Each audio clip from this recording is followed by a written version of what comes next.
Okay, so let's unpack this. We're doing a deep dive today into, well, a really old question. Why do people migrate? Right. It's as old as humanity, really. People have always moved around. Exactly. But the theory behind it, especially, the economic reasons. That's actually surprisingly recent in terms of formal study. Really kicked off seriously around the mid 20th century. Interesting. So our source for this is a review, right? Looking at that literature. Yeah, exactly. A really thorough review of economic migration theories, mainly from the 1950s onwards. It builds on earlier stuff, but it goes deeper, gives a more complete picture than some past reviews. Okay, so our mission then is to sort of walk you through these key ideas, understand how the thinking changed over time, and see how these different theories fit together. Or how they offer different lenses, maybe. Yeah, different perspectives. Mm. Sometimes they complement each other, right? Looking at the big picture, the individual, the community, all of it. Exactly. You need all those levels, the macro, the micro, and that meso level in between to really get a handle on it. Right. The forest, the trees, the soil, like you said. Pretty much. And understanding which level a theory is talking about is really key. So where do we start? I mean, before these modern economic theories in the review, there were earlier ideas, observations. Oh, absolutely. You had people like Ravenstein back in the late 1800s. He wasn't building grand theories, but he looked at the data, at who was moving where, and found patterns. His laws of migration. Laws, like actual laws. More like observed regularities, things he consistently saw in the numbers. Okay, like what? Things like most people only move short distances, or migration happens in steps, or that cities grow mostly because people move into them. Just patterns in the data. Got it. Seeing what's happening first, and then came models trying to explain the amount of movement. Right. There were some early stabs at that. Mechanistic models, like Zipf's gravity model in the 40s. Gravity, like physics. Kind of borrowed the idea, yeah. Said migration between two places depends on their population sizes, but inversely on the distance. Simple, but an early attempt at quantifying it.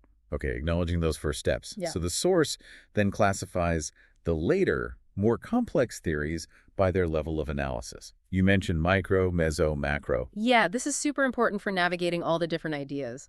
Micro theories focus on the individual, their choices, their characteristics. Meso looks at the middle ground, households, communities, social networks, connecting people.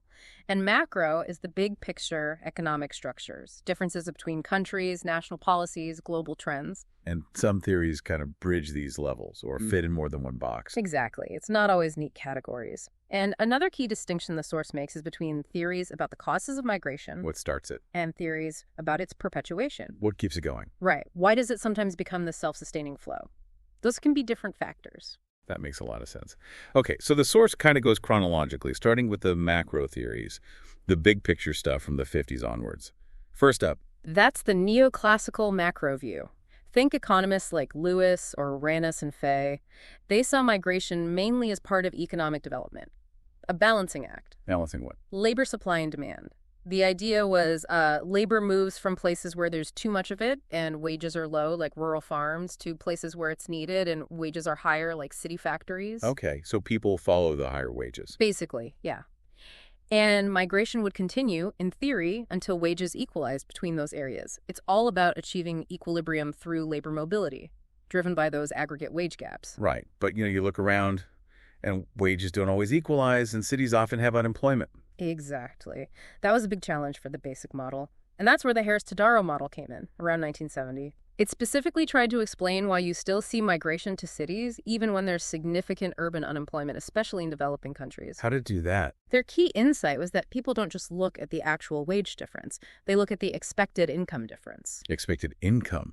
So like what you hope to earn. It's more calculated than that. It's the high urban wage multiplied by the probability of actually getting a job there compared to the lower but maybe more certain income back home. So even if there's unemployment. Right. It can still be perfectly rational to move if that expected urban income, the wage times the chance of getting it, is higher than your rural income. That's a powerful idea.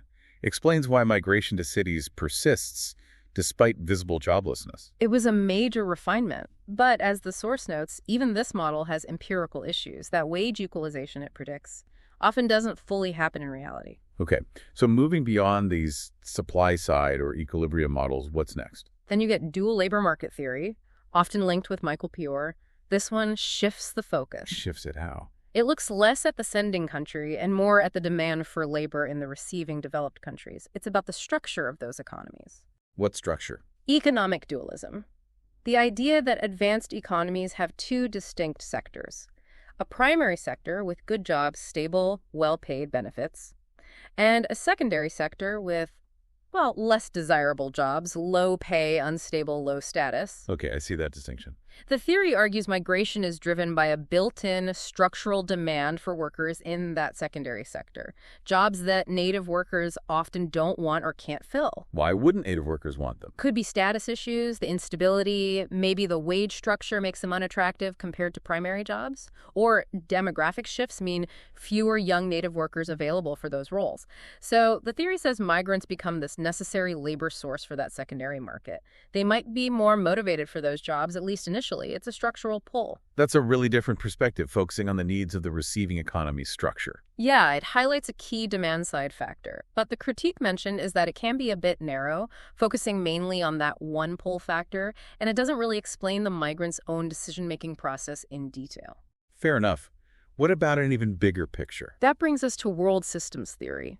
This comes more from sociology, people like Wallerstein. It takes a really broad historical structural approach. Okay. The main argument here is that migration isn't just about individual choices or even national economies. It's a product of the historical expansion of global capitalism. How so? Basically, as capitalism expanded, think colonialism, multinational corporations moving into new areas, peripheries, it fundamentally disrupted traditional economies and societies there. Like changing farming, land ownership. Exactly. Land consolidation, new agricultural techniques, creating new needs and wants through market goods. This process often displaces people, separates them from their traditional livelihoods, making them potential migrants. Okay, so it creates a mobile population. Yes. And at the same time, the core capitalist countries, especially their big global cities, develop a demand for certain kinds of labor, often pulling in people from these disrupted peripheries. The key insight is seeing migration as deeply tied to these long-term, large-scale, global economic power dynamics and inequalities. That sounds very powerful for explaining historical flows like post-colonial migration. It is, but the source points out its limitations too. It's very macro, maybe a bit deterministic. It doesn't tell you much about why a specific person decides to move or the exact mechanisms at the ground level. Right, less focus on the individual agency. But it's crucial for understanding those big structural forces, like how globalization today or historical events like the changes in Eastern Europe post-communism shaped migration patterns. Then there's this idea of migration as a system. Is that a specific theory?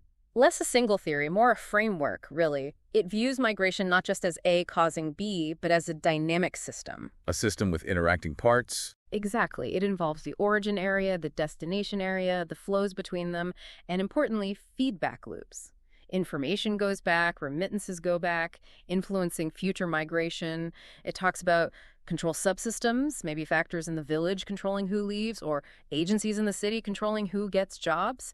And the whole thing happens within a changing background, environment, policies, economic conditions, technology. So the key is the dynamism, the interaction and feedback. Yeah, seeing it as an ongoing process where the act of migrating changes the conditions for future migration.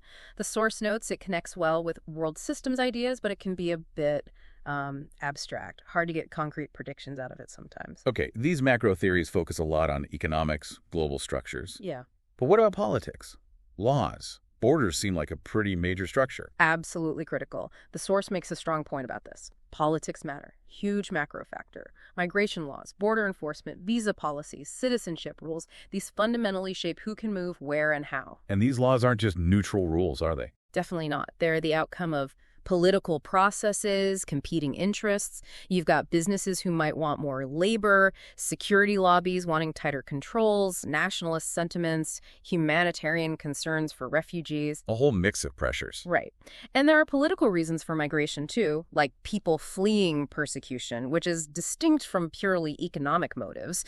Some scholars, like Hollifield, argue that these political and legal structures, the institutions, shape migration flows in ways that are somewhat independent of just the economic cycles. So the state and its rules are a powerful filter or even a driver. in this Yeah. whole process. For sure. And think about globalization. It makes movement easier in some ways, but it also creates new challenges for states trying to control their borders in ways that are, politically acceptable. That's a crucial layer. Okay, so that covers the big macro picture. Right. But you said there was a shift, right, towards focusing more on the individual. The micro theories. Yeah. Starting roughly in the 80s, you see more focus on the individual decision maker.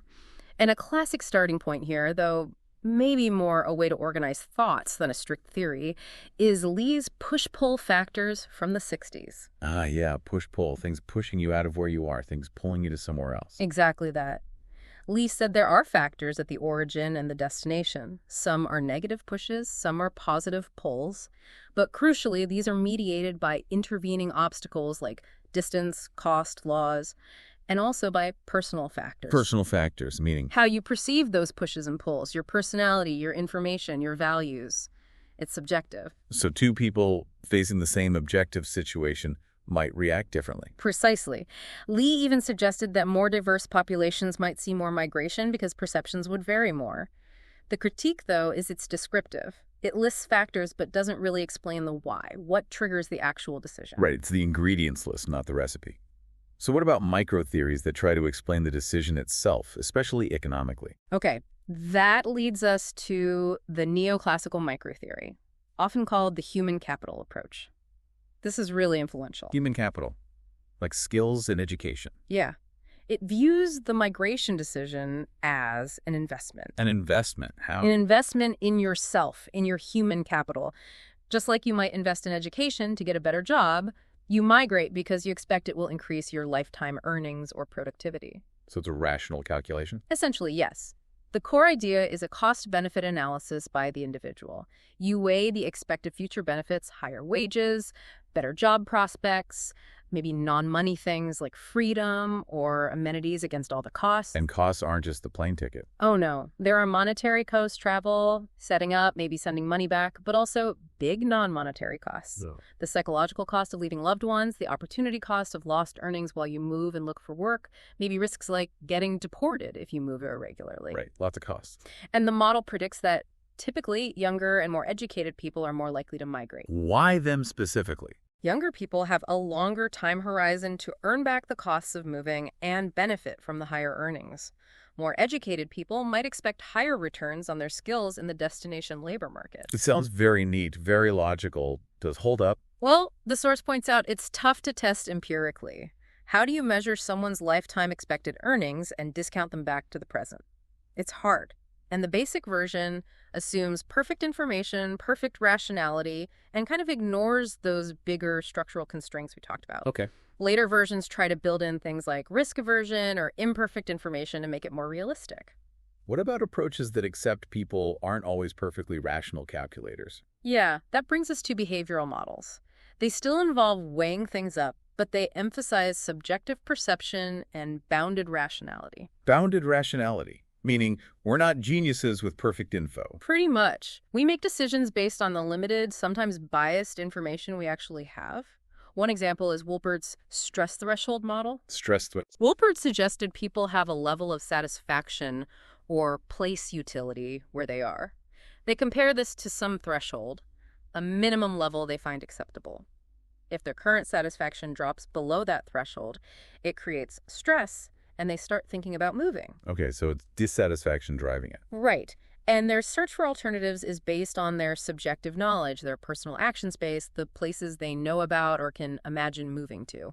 The insight is migration isn't necessarily optimal in an objective sense, but a response to subjective stress based on limited information. So it depends on how you feel about your place and what you think you know about other places. Exactly. The source notes it's an interesting conceptual shift, but again, empirically tricky to test those subjective thresholds. Any other behavioral takes? There's the value expectancy model. This is more cognitive, focusing on conscious goals. Goals beyond just money. Yeah, like achieving wealth, sure, but also security, status, maybe autonomy or self-fulfillment. The idea is your intention to migrate depends on two things: how much you value these different goals, and how much you expect that migrating will help you achieve them. Value times expectancy. Right. And these values and expectations are shaped by your personality, your family situation, maybe societal norms about migration. It explicitly brings in non-economic motivations. That feels more holistic, acknowledging different life goals. It does. It's maybe harder to make precise predictions, but it captures that richness. One last micro-level idea mentioned is the theory of social systems by Hoffman-Novany. How does that fit? It links to macro ideas like dual labor market theory, but looks at the individual motivation. It sees migration partly as an attempt to resolve structural tensions, especially around status and prestige. So you move hoping for higher social standing. That's often the hope, yeah.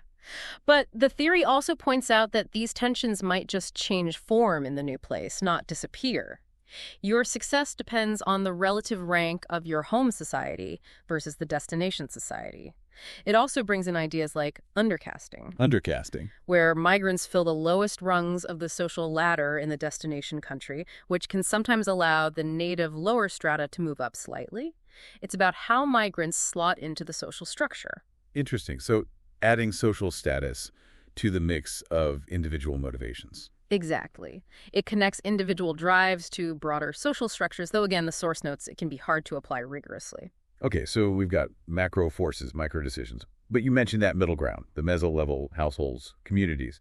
The source says this became more important, especially for understanding why migration continues. Yes, hugely important. And this is where the new economics of labor migration, or NAM, comes in, developed mainly by Oded Stark and others from the 80s on. The review treats this as a really significant theoretical shift. NELM. How's it different from just saying families influence decisions? Well, earlier views might see the family as an influence, or maybe the whole family moves if the combined benefits are high enough, like some work by Minster suggested. NELM says something different and quite profound. It argues the migration decision is often not made by an individual for their own gain, but by the household collectively. The whole family decides together. Yes, as a unit trying to maximize the household's well-being and, crucially, manage its risks. And very often, the strategy isn't for everyone to move, but for the household to send one or more members out to work elsewhere. So it's a family strategy, diversifying where income comes from. Exactly. That's a core insight. And NLM explicitly connects the causes of migration with its consequences, particularly through remittances. The money sent home. How does that link causes and consequences? NELM argues households migrate not just to maximize income, but maybe even more importantly, to minimize risk. This is a huge contribution. Think about places, especially in developing countries, where markets are incomplete. You can't easily get credit to invest or insurance against crop failure or illness. How does a household cope with that uncertainty? They need a backup plan, another income source. Precisely. Migration becomes a way to diversify the family's income portfolio. Sending someone to work in an urban area or even abroad creates an income stream that's hopefully not correlated with, say, local agricultural fortunes. So if the crops fail, there's still money coming in from the city job.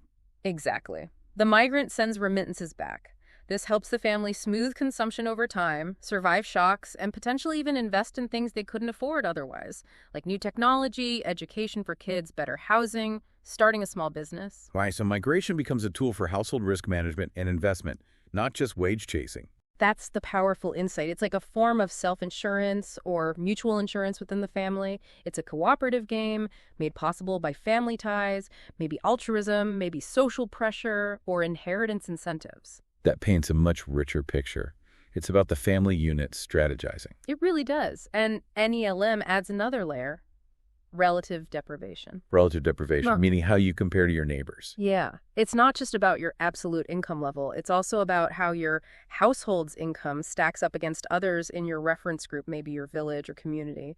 If you feel relatively deprived because your neighbors have migrants sending money and are doing better, that feeling itself can be a strong push to migrate, even if you're not the absolute poorest. So seeing others get ahead through migration makes you want to do it too. It can, yeah. The theory suggests communities with higher income inequality might actually see more migration because of this relative deprivation effect. It's about your standing in the community.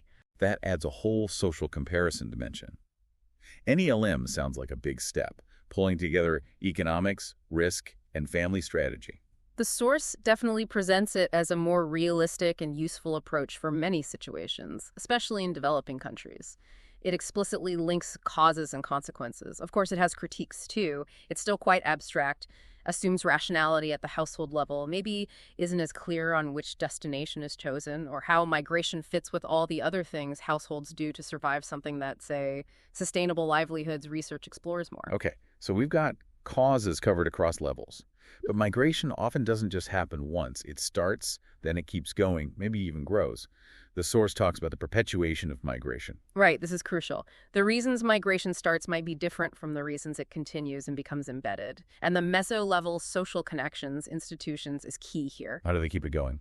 A big factor is social capital. As sociologists like Thomas Feist emphasize, your social connections, your network provide resources. Like information, help finding a job. Exactly. Knowing people who've already migrated makes it much easier for those who follow. This is the role of social networks. Okay, tell me more about networks. They're fundamental to perpetuation. Once the first few pioneer migrants go, they create pathways. For friends, family, neighbors who come later, the cost and risk of migrating are much lower. Because they have help. Yeah, they get information about jobs, housing, how to travel, who to trust. They have a community waiting for them, which reduces the psychological costs too. Networks basically lower the barrier to entry for each subsequent migrant. So the network itself becomes a resource that encourages more migration. Definitely. It builds on itself. Over time, these networks can become quite established, almost institutionalized, with norms about helping newcomers or sending money back. They can be path-dependent, too, where early migration patterns shaped the network for a long time. Are there other institutions involved? Yes. Beyond informal networks, you also have formal and informal migration institutions. These could be recruitment agencies, smugglers, travel agents, lawyers specializing in immigration, even NGOs helping migrants. They all play a role in facilitating and sustaining flows. And all this feeds into the idea of cumulative causation. Precisely. This concept, really developed by Douglas Massey, is central to understanding perpetuation. It argues that each act of migration changes the social and economic environment in both the sending and receiving areas. In ways that make future migration more likely. Exactly. It creates feedback loops. Like what kind of changes? Several things. Networks expand, making it easier for more people. Migration can become normalized in the sending community, just something people do, a rite of passage almost. The local economy might change, maybe agriculture declines because remittances provide income, or the brain drain of educated people makes staying less attractive. Remittances can also increase local inequality, fueling that relative deprivation motive we talked about. So migration breeds more migration. That's the core idea of cumulative causation. The more it happens, the more likely it is to happen in the future, up to a point. Up to a point. It doesn't go on forever. Right. The source mentions the concept of saturation. Eventually, the networks might reach almost everyone interested in moving. Labor might become genuinely scarce, and wages might rise in the origin area. The pool of potential migrants shrinks. At that point, the process can slow down, level off, or even decline. You might see an inverted U-shaped pattern over the very long run. Okay, wow. That's a lot of theories, different levels, causes versus continuation. Yeah. How do we wrap our heads around all this? Does the source offer a way to synthesize it? Are they all competing, or do they fit together? The big takeaway from the review is definitely that they complement each other. They aren't necessarily contradictory. So different pieces of the same puzzle. Exactly. Each theory shines a light on a different facet of a very complex process. No single one captures the whole picture. So the individual or the household makes a decision. Right, maybe based on a cost-benefit calculation or risk assessment or relative deprivation. But that decision happens within a social context, shaped by networks and community norms. The meso level. And that whole context is influenced by the big macro forces, economic structures, global inequalities, government policies. Precisely. The source really emphasizes seeing the decision, often at the household level, as weighing costs and benefits that are themselves shaped by factors operating at all three levels, micro, meso, and macro. Can we quickly recap those key factors again? Sure. At the micro level, you've got individual income potential, poverty levels, risk tolerance, how market failures affect the person, personal values and goals, status aspirations, plus characteristics like age, education. And meso? Meso level, crucial things like relative deprivation within the community, the strength and reach of social networks, migration institutions, recruiters, smugglers, and etc. Social capital, In macro. macro level, includes the structural demand for labor in destination countries, national migration laws and border controls, political stability or instability, and the broader patterns of global economic development and inequality. And it's all dynamic. Migration itself changes things. Absolutely key. The consequences of migration remittances changing local economies, networks expanding, cultural shifts, policy responses, all feedback and alter the conditions for future migration decisions. It's constantly evolving. It's not static at all. Not in the slightest. Okay, that gives us a really comprehensive framework. Seeing this complex interplay, this dynamic system, it really makes you think about what's next. It does. And pulling from the source's conclusion here, if migration is this dynamic process, constantly shaped by interacting forces at all these levels, well, how might the huge trends we're seeing today shape future migration? Big questions. Yeah, like climate change potentially displacing millions, massive technological shifts, changing work and borders, evolving global inequalities. How does this complex system react to those massive inputs? It shows why this question, why do people migrate? It's just going to remain incredibly relevant and lively for study, doesn't it? It certainly does. Lots to think about there.